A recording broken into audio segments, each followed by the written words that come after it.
3 बोसोर गाखोनायाव गोसोनाय मोनासै नालाय एबार 4 बोसोर गाखोनायाव सासे लांफागोन होननानै जों गाखोनो फैदों ने बिनो गार्लफ्रेन्डआनो नायदोल' बिलाय बिनो खानैलाय समायना खानैलाय गिबियावनो रंजालि बैसागोनि गासैनिसिमबो अननाय आरो सिबिनायखौ लोगोसे बोसोर गोदानजों लोब्बा लाखिनानै नोंथांमोननि जिउआ जाहाथे मोजाङै दैथायलाङो आरो संसाराव अराय आलो गोजोन जायो बेनि थाखाय आनान गसाइ सोरजिगिरि आनान गसाइनियाव आरज गाबबाय जियानो जाया मानो बिपिएफ आरो UPPL खौ लानानै इलेक्सन जोबनायनि उनाव गोबां रिजाल्ट होनायफोरखौ जों नुनो मोन्दों एसे देरहागोन एसे जेनगोन एसे देरहागोन जियानो जागोन बेनि सायाव सावरायगोन पलिटिकेल लोब्बा लाखिनानै पलिटिकेल बिथिङाव फैनोसै BPF जों आरो UPPL जों सिटखौ लानानै गोबां दान्थे बिदान्थे आरो सोर बेसे जेनगोन सोर देरहागोन सोर देरहाया बेनि सायाव बिथांमोना पुल एक्जिट होदों बिथांमोननि लेखायै बा गोबां बिजोंनिफ्राय नायनानै जों नुनो मोनो दे BTC आव मोन 15 टंला गरेस्वर तामुलपुर बिजिनी ओमफ्राय गसाइगाव दतमा कक्राझार उदालगुरि भेरगाव बाक्सा आरो माजबाद आरो बावखुंग्रि पर्बतजरा सिडली चिरां आरो मोनसे जादों मानास मोन 15 बे मोन 15 नि गेजेराव BPF आरो UPPL नि गेजेराव आं नुनाय बायदिब्ला आरो जे कक्राझार ST रिजार्भ सिउली महिलारि आरो लरेन इस्लारि बे मोनसे सीटआ एसे गोनो गोथो जानायखौ जों नुनो मोन्दों मानोना थांनाय समफोरावसो मोनसे बेयाव जेंना जेथो सोमजिबाय बेनि थाखाय जुदिहाय आदिबासी बिथांमोना होमारोब्ला सिउली महिलारि मेमा देरहानायनि लामायाव लोगोसे जुदिहाय बिथांमोननि भटा जुदि एसे डाउन जायोब्ला बा खम जायोब्ला लरेन इस्लारि सारा देरहानायनि लामायाव बेजों लोगोसे मोनसे मा दंबयो आरो रबिराम नार्जारी सारनि दतमा समष्टि बै दतमा समष्टियावबो रबिराम नार्जारी आरो राजु कुमार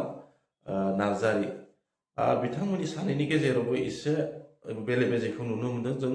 भटनि बिथिङाव बा इलेक्सननि बै पुलनि बिथिङाव जियानो जाया मानो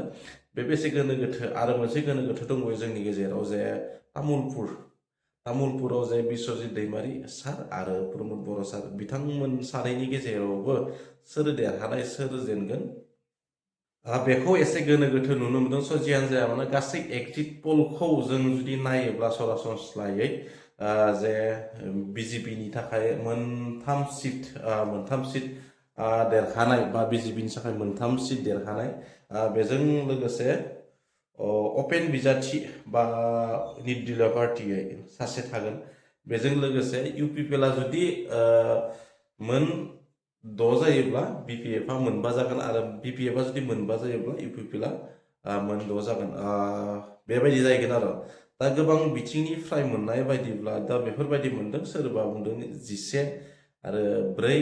सोरबा बुंदों 10 आरो 5 UPPL थानाय नङा बा BPF थानाय नङा जियानो जाया मानो बुंनायाथ' बुंगोन नाथाय बेनि रिजाल्टखौ 4 मेआवसो मोनगोन जों बै 4 मेआव जेब्ला मोननाय जागोन बेनि रिजाल्टखौ अब्ला जों मिथिगोन सोर देरहागोन सोर जेनगोन बेनि थोंजों रिजाल्टखौ जियानो जाया मानो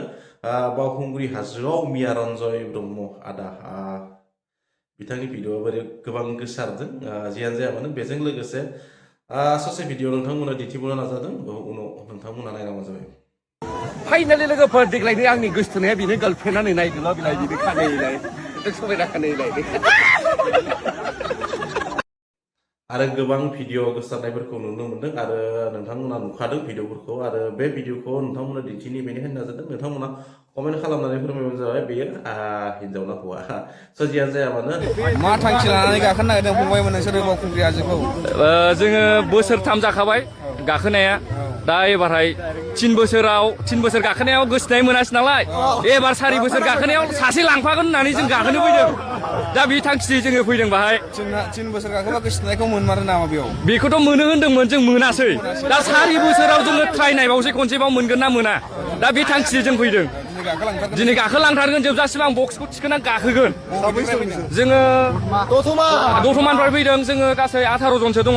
दा दतमानिफ्राय फैदों जों दासो गाखोनायनो नागिरदों दा गोसोआव माने फुरा एक्साइटेड जानानै दं आरोना दिनै बक्स लाना फार्स्ट टाइमाव आं गाखोगोन नालाय फार्स्ट टाइमनि थाखाय दा बेखायनो आं फुरा एक्साइटेड जानानै दं दा जों गाखोनायसै दा जोङो 4 बोसोर एबारहाय 4 बोसोर जागोन गाखोनाया दा बाहाय होननाय बादि खोनानायावथ' ओरैबायदि होननाय जेनेबा जे हाजो खनथाम गाखोयोबा हिनजाव मोनथारगोन बे खोथायाव होननायाव जों मोनासै नालाय 4 बोसोराव एबार मोनथारबावगोन होननानै जोङो गाखोनो फैदों दा आंनि मुङा जोंसार बसुमतारी आं दतमा गामिनिनो